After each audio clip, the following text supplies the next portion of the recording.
ലക്ഷദ്വീപിലെ ഒരു കൊച്ചു ദ്വീപായ അഗത്തി ദ്വീപിലെ ഗോൾഡൻ ജൂബിലി മ്യൂസിയം സന്ദർശിച്ചുകൊണ്ടേ ഇരിക്കുകയാണ് സുഹൃത്തുക്കൾ. കാഴ്ചകൾ ആസ്വദിച്ച് കഴിഞ്ഞ് ഞങ്ങൾ പുറത്തേക്ക് പ്രവേശിച്ചു. കുറച്ച് ദൂരം കൂടി മുന്നോട്ട് പോയാൽ മറ്റൊരു ബീച്ച്,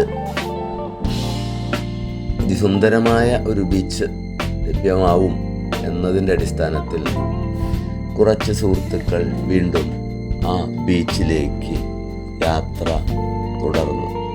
കാൽനടയായി യാത്ര ചെയ്യുന്ന കൂട്ടത്തിൽ പ്രകൃതിയുടെ സുന്ദരമായ കാഴ്ചകൾ വീണ്ടും വീണ്ടും ആസ്വദിച്ചുകൊണ്ടേ നടന്നു ഞങ്ങൾ.